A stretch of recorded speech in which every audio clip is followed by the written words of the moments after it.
I want to thank her most sincerely for accepting that we should do this. I am a patron of these two women movement, Corporate Ladies in Prayer, as well as the Leadership Movement. Just to give you a background, we initiated a project in 2018 to address issues of women, and we bring together different categories of persons to be able to address them. I've interacted with other banks, ABSA, First Atlantic, and recently did something with the insurance, chartered insurance ladies. I've also been part of the Executive Purposeful Ladies Ministry, which is also spearheaded by one wonderful woman who is very passionate about the issues of women. Beyond that, I have publications and writings that speak to the issues of women. This is just to provide you some form of a context. And this is my upcoming book. Angie, stand by. Later, we'll discuss something about this book. I am married to Evelyn. We are blessed with two teenagers, and it's a privilege to be having this interaction with you. If you want some more resources, this is a place to go and see if you can get some resources for yourself as a person or for the persons you're interacting with. So a screenshot of this would be helpful in the long run. Now, the professional lady and the new normal is my focus this morning. I'll try to finish it in good time so that I can interact with you. Otherwise, I'll do one half and then later we'll do the second half. Now, you as ladies are constrained by many things, not just the discrimination that has been occasioned by historical occurrences, but also by the nature that the woman is designed. You're designed in a way that makes it easy for you to become a target. And that is why in the professional space, we need to consistently encourage you to choose change, and change is very important. I like that whole thing. And I want to recommend this particular movie. It's a biographical drama film uh, by Jacques Mandara. It is based on a true story of a Punjabi woman named Kiranji. And she leaves India to come and marry a guy in London, and then the whole thing becomes very abusive. She then was incarcerated in prison simply because she incinerated the husband, setting him ablaze. And this particular movie, the storyline actually changed the whole legal regime in the United Kingdom. The entire British law had to change because of this lady. She was later released on charges of manslaughter instead of murder. And I will encourage you to just Google it. Provoked is the movie. Watch it. I'm not saying that watch it and go and fight your spouses or the persons in your life, but to be informed about the whole issue of abuse. And it's not something that must be tolerated or encouraged amongst sisters who are serving within the professional space. You need sanity of mind, health, and heart to be able to use your hands to execute the things that you're supposed to do. So, belated though, wonderful Women's Day that I wished all the women in advance. This is a JPEG file, so I couldn't alter it, but you know that it is choose to challenge. And there are some things around us that we must intentionally decide that we want to challenge. We should challenge things like mediocrity, sectarianism, attitudes that are unhelpful for corporate governance and productivity, people who undermine team efforts and KPIs of the team. And your unit is working very hard. Every time I come there, I see the way you are there to serve. So a few reflections on the subject of choice.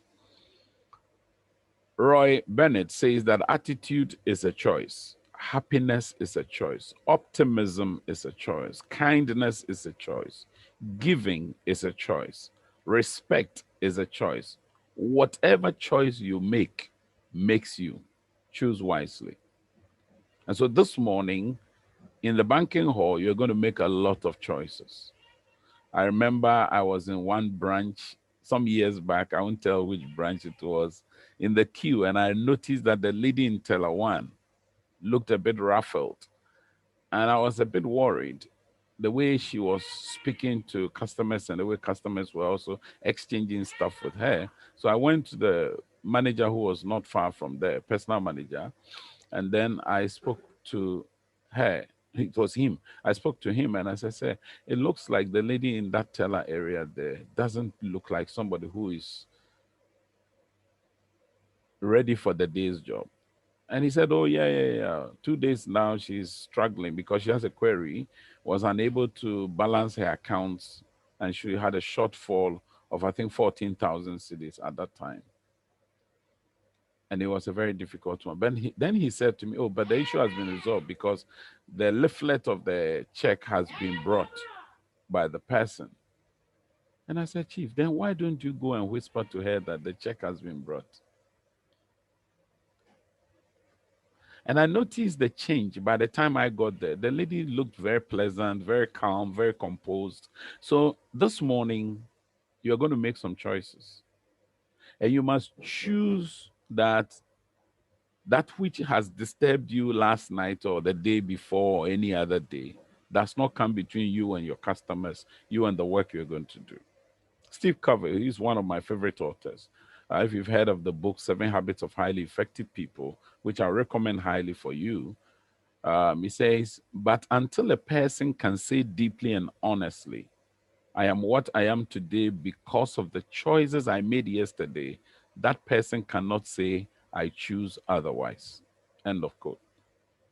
Theodore Roosevelt, rose into the high office of a president in the US, said, and I quote, in any moment of decision, the best thing you can do is the right thing. The worst thing you can do is is is nothing. Now, we want to act. What about courage? The subject of courage, which is important for you as persons who may be discriminated against or may have had a challenge or two with situations in terms of dealing with other persons. Now, Annie Dillard says that you can't test courage cautiously. Mary Daly says that you become courageous by doing courageous acts. Courage is a habit. So it means that there's a need for us to form the habit of courage. Maya Angelou, who I'm sure many of you would have read a thing or two about her writings, says courage is the most important of all virtues because without it, we can't practice any other virtue consistently. So this morning, I'm inviting our sisters, as women, as ladies, to a place of courage. And it's important to have courage this morning to be able to face the world. Look at this hen, confronted with the threat of this monster of a bird coming to take its chicks, has a choice. Look at the cliff and the cave in which she finds herself, but she's not perturbed by the size, by the claws, by the nothing. Open feathers, wings, and all that. And the bravado that is approaching her. And she stands with her eyes wide open with her cheeks under her wings. Now, it's important that we face today with courage. The third one is change. Women speak up for themselves and for those around them. Women speaking up for themselves and for those around them is the strongest force we have to change the world. That is Melinda Gates. And again, Steve Covey comes again with another beautiful quote. He says, to change ourselves effectively, we first had to change our perceptions. This morning, I don't know what perceptions you have. And 2 days ago, I was on Love FM discussing attitude awareness. Many times people lose it at the level of attitude because our perceptions of persons we interact with as though they're doing them a favor. And that creates a certain change in culture and norm or behavior.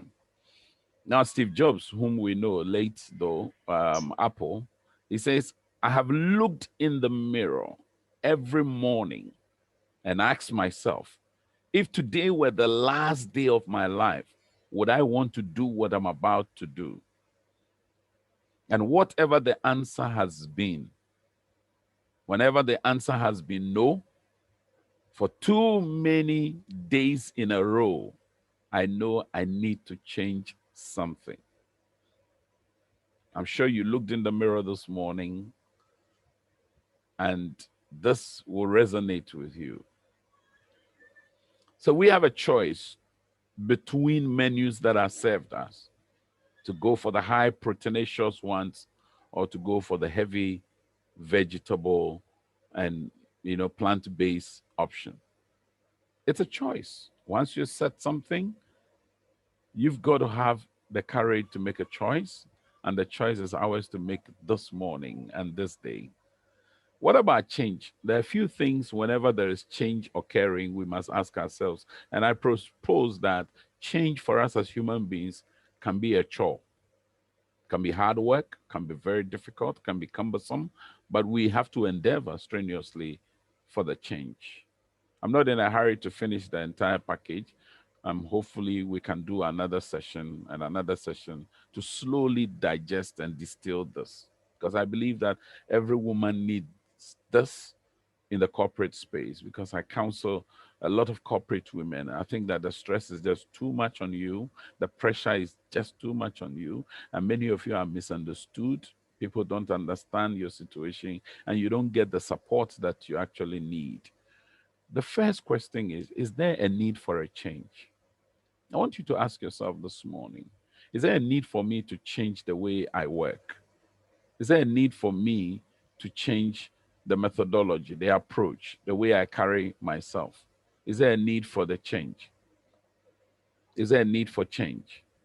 That's very, very important a question to ask yourself. And you didn't tell me my camera was off. I just noticed it was off. Second question. Sorry. Second question, why the need for a change? You see, this question is important because otherwise it will become just a mere wish. It has to be moved from a wish to a serious pursuit or a desire in me. Then you ask the third question, which area is change needed? So for some, it will be values that you have. For others, it may be your decision-making processes. For some, it may be your manners as a person. Recently posted somewhere that mindsets mold manners. And somebody came to me and said, this is the first time this has struck me. Indeed, our mindset mold our manners. The next one will be the area of choices. Are you making the right choices? Are the choices that you're making helpful or inimical to your life as a person? Now, it's important that you take note of these things because that is what will critically help you and drive you to be able to bring the change that is needed. For some of us, it's our mindset shift. Cognitive restructuring is what we call it in psychology and counseling. Sometimes it's a physical outlook. I was telling Angie why I'm in blue, because as a customer of Stanbic, blue is your color. And this dark blue is something that I believe Stanbic enjoys so much, and so I am identifying with you. Blue is a color and blue is the way to go. Let's keep going. And that's the Stanbic way. For some of us, we've got to change our emotional outlook, how you feel about things, your feelings, and as women, largely, you spend close to 80% of your reflections and ideals within the emotions area. It doesn't mean you are not cognited. You are, but because feelings mean a lot to you, and sensitivities and sensibilities are critical to you as a woman. That's why emotional health is something you must take seriously. I have a whole series I've just developed for emotional health, because emotional health is also health. Many of us will go to the doctor, will go to, the pharmacist to pick medications and all that, but we don't stop to check whether our emotions are healthy. Some of us need a change in attitude. Some of us need a change in the kind of friends we keep. Some of us need a change in our character. The baseline of your character may be flawed or may be fractured or may be shaky or wobbling. And it's important to look at that. The fourth question is, what will this change cost or bring to me? You see, you are in the corporate space and you understand incentivization. People are incentivized and therefore they are quick and responsive to service. For instance, if you have a client who always do you good and they serve you, they're always pleasant and all that, the incentive to serve them is quicker because this is extrinsic. It's external. It's from the outside in. But there is a certain motivation that is intrinsic, which is from within to the without. And it's important that you ask yourself, how much is it going to cost you to change? And what will be the benefits accruing there with the change? And we always need that because, I mean, of course, you need to see what returns will come, returns on the investment of change that you're having. The fifth one is, when do I commence the change process? You see, change is not just an event that occurs, it's also a process. So it requires procedure, it requires protocols, and it needs diligence and focus, and a person having the capacity to stay on and be stable. Then the sixth question, who do or would I need on this journey of change? You see, you would need some people you do need them necessarily on this process of change. And that is crucial for me because a lot of the times people say we want to change, but we are not careful about the change. Then the issue of challenge. And listen to Soledad O'Brien, who is a broadcaster. He says, I have learned that fear limits you and your vision. It serves as blinders to what you may be just a few steps down the road for you. The journey is valuable, but believing in your talent, your abilities, and your self-worth can empower you to walk down an even brighter path, transforming fear into freedom. How great that is. Now, we are all latent with fear. I have fear of certain things in this life. And fear is very normal. It's not abnormal to have fear, but it's abnormal to not admit your fear and to not acknowledge there is fear.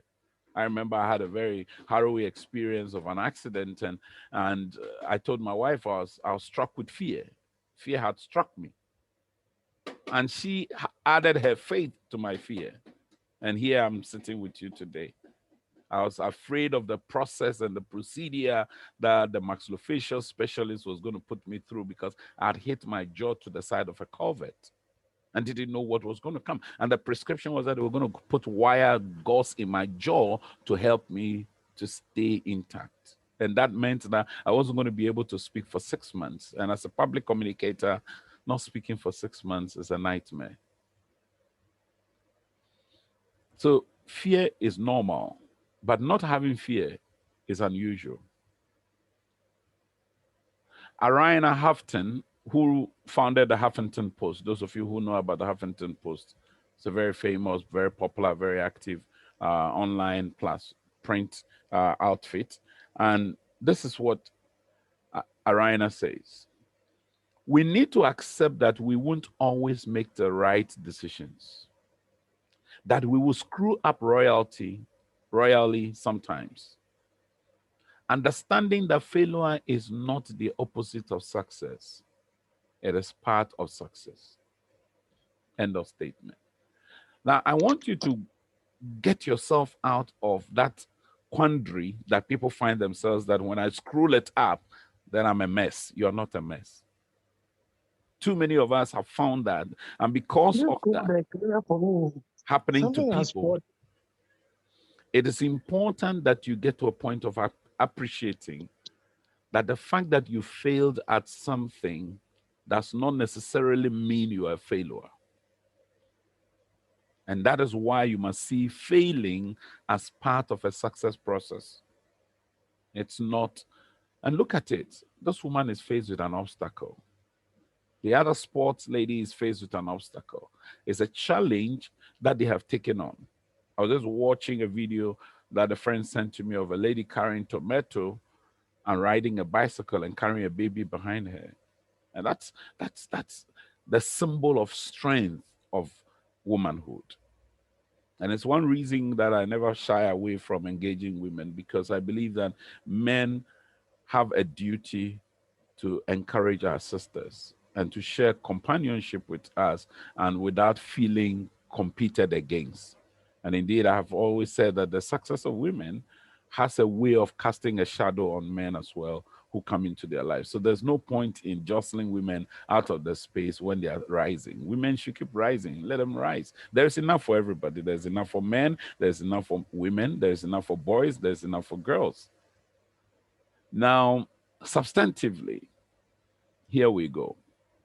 I saw this from a friend and I asked permission to use it.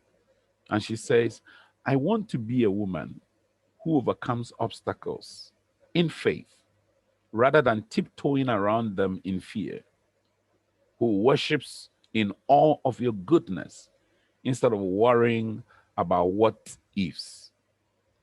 I want to be a lioness rising up to protect your children and boldly speaking truth wherever you call me.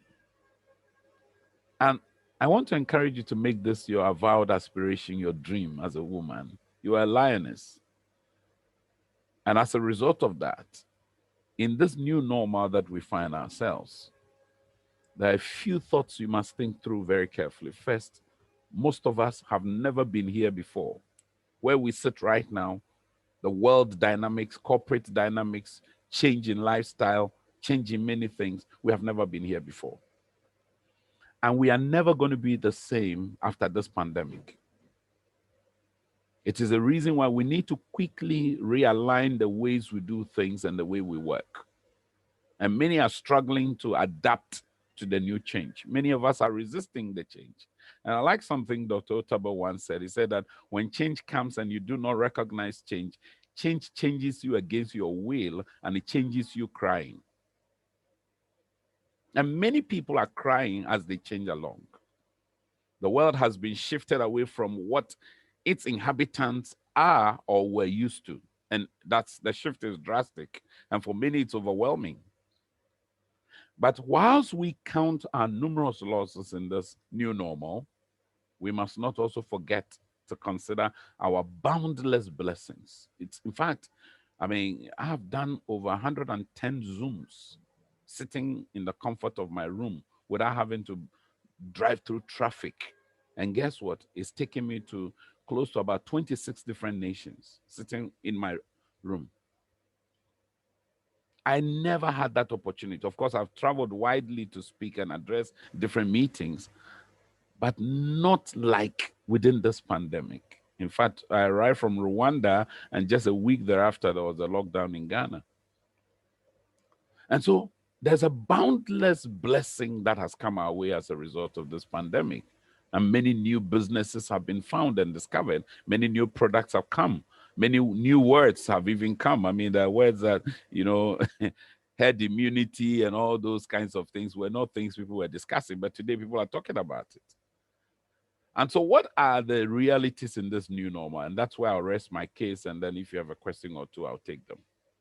There are 7 things I want you to look at in this new normal. The first one are our realities. Hitherto, whenever I was traveling out, you see these Asians and Middle Easterns in mask. And I was wondering what was wrong. But that was within the flu as well as the SARS period. And never, ever did I think or hazard a guess that I was going to be wearing a mask. And now I carry more than 2 masks every time I step out. Why do I do that? Because I need it. And my daughters have told me, Daddy, when you're speaking in public, you can't take your mask off. I used to take it off. And it's become a new reality. You can't carry yourself out of home without the accessory of a mask. That's a new reality. And the new reality also is that those who are marginalized, those who are on the fringes of life and society, are hard hit. They are the hardest who are suffering this pandemic. And that's a reality. And so we shouldn't forget those who are vulnerable in our society, those who are marginalized in our society, so that we can be of help to them. We cannot afford to ignore them. The second thing I want to bring to your attention is the drastic shift and change in what we have regarding our resolutions. I had a lot of resolutions before 2020. I normally don't do resolutions, but I had targets, I had goals, dreams, aspirations, and that also constitutes resolution. But I don't go to 31st night and say, I have this year I resolved to do this. No, no, no, I don't do that, because it has to be starting from mission, vision, your goals, your roles, and your objectives, monthly, weekly, daily, by the minute. So many of us had resolutions, and those resolutions have been impacted. Look at somebody's dashboard with her resolutions: quit smoking, find new job, drink less, help others, join a gym, enjoy life, get fit, take a trip, find love, lose weight, save money. What has happened to your own resolutions is the question. Thirdly, relationships. Now, a lot of contacts and communication is online now. The devices and the gadgets we have become the place we're spending a lot of time. And we need to begin to refresh those relationships. Relationships, not romantic, that I'm talking about. That may be very ideal and nice, but it's more than that. Relationship with relatives, with parents, with siblings, with all that. Many families now have WhatsApp groups, and they are taking it seriously because, well, during the lockdown, they couldn't go to each other. They couldn't visit each other. I saw a video from London where a young boy wanted to visit the grandmother, and they put a transparent film between them because he couldn't touch the grandmother, and they hacked through those transparent sheets because there was a place you slip your arms through. And I felt so sad. I mean, think about it. He wants to visit the grandmother, and because of COVID, they could not have body contact. Ordinarily, they could hug. We need to refresh our relationships, how we interact with people. That has changed. Steve Atterburn says that trophies lose their glow quickly without the applause of family and friends. So you may win accolades and all that, but you need a circle of family and friends around you. And that's very, very important. Now, our resources and the riches that we have acquired over the time. I had bought more toilet papers than ever in my whole life. More tissue paper, more soap, more detergent, more sanitizer. Why? Because we're using them. And it has a constraint on your budget. And so our budgets have been impacted. And this is where we have to realign how we use resources and how we mobilize resources and how we ensure that the resources are retained. The other thing for you as bankers, and this for me is a huge one, your routines and the rhythm that you have needs to be realigned. Otherwise, work will drive you crazy and work will drain you. Your routines, please look again at your routines. What you do. Routines are things you do regularly. Rhythms are the sequence that you experience, the seamless nature of it. And so, what are your routines? Some of you are taking care of your children all alone by yourself. Some of you have spouses who are absent and they are not there, they are uninvolved. And so the burden shifts onto you and you alone. Some of us are single, but we are caring for older parents, aging parents. Your routines and rhythms need to be looked at. Some of us are juggling between school, work, and business. You run a side business. That's a routine. You've got to pay attention to that. If you don't pay attention well to that, you are going to burn out and you won't have energy to live. Hillary Clinton says, and I quote, "Don't confuse having a career with having life." There are too many of my sisters who have confused career with life. Career is not life. And when you hit the stage of retirement, you realize that there is life and there was career. Let us not confuse the two.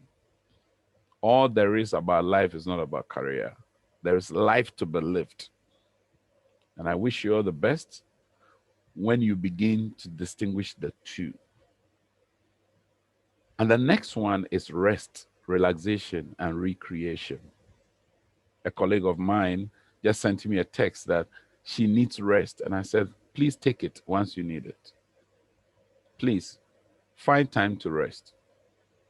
Find time to relax your mind. Find time to recreate, rejuvenate, reinvigorate yourself. Too many of us are just going until we hit a brick wall. Please, you need rest, you need relaxations, you need recreation. Some of us may have been faced with regrets. There are some things you may want to look into your life and regret about them, some choices, some decisions, some statements you may have made. It's time to look at those and admit you regret those ones. But beyond that, the world now, we are calling for what we call resilience, the ability to cope with stresses and go beyond coping and surviving to a point of thriving. There's a big difference between surviving and thriving. But in clinical work, we use the word coping. Coping is your capacity to respond to your environment, how swift or harsh they may be. And the final thing I want to say is, please, you need to rebound, relaunch yourselves as ladies. I want to pause here and allow you to take the next 7 minutes to ask questions, if any. I will respectfully kindly ask Angie to send you the slides so that in the next session, we will now look at what you have to do in the midst of this new normal. Angie, I defer to you.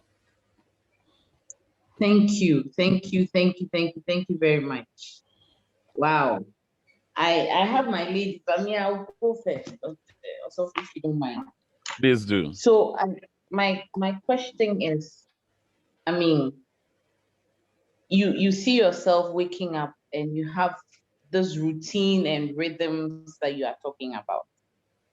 And there's no break because you come Monday to Friday and Saturdays you are going for funerals and Sunday you are going to church and you have children to take care of, you have your husband to take care of you. At what point? I see that you said rest, relax, recreate. Yeah. At what point? Because we don't know when to stop. We don't know what it is to do different. We have the routine. We don't know. I mean, I don't know what to do. I'm sure I'm speaking for both of us. Okay, so first and foremost, what you need to do is to identify all the roles that you play within the routines that you have. You need to make a list of them. That helps you to become aware of the routines that are standing before you. That's number one. Once you have identified the routines, you now have to do a distinction between, like in the economics, they call it the scale of preference. You have to prioritize which of them cannot be done without you. And the word is cannot be done without you.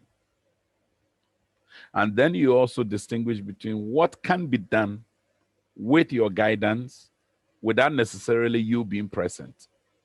And that calls for delegation. And so you need to know that. And then thirdly, which activities can be automated by deploying gadgets, devices, and all those kinds of things to do them and execute those activities on your behalf without you actually being the one doing it, so that you can take a break. So these are the three classifications you must have. The ones that it is you alone who can do it, one that you can assign people to do, and the other that you can automate.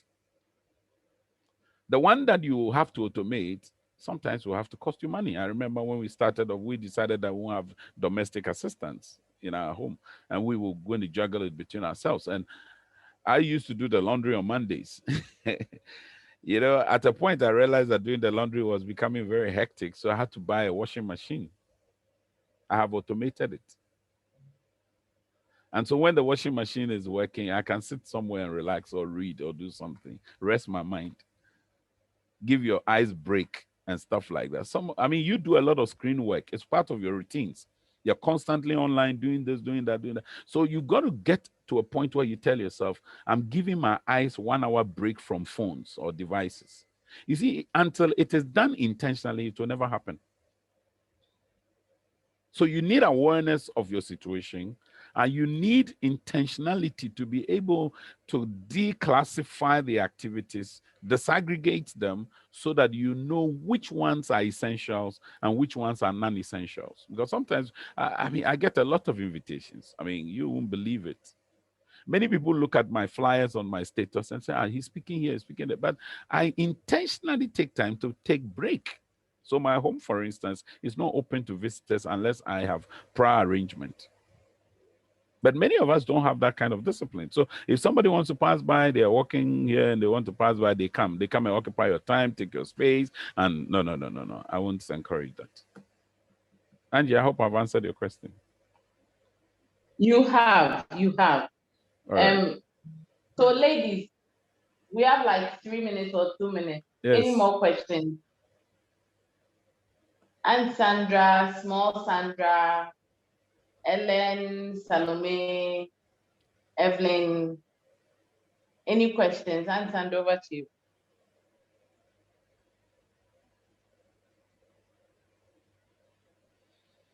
Major, I think I'll piece my question together and then get back to Sophie.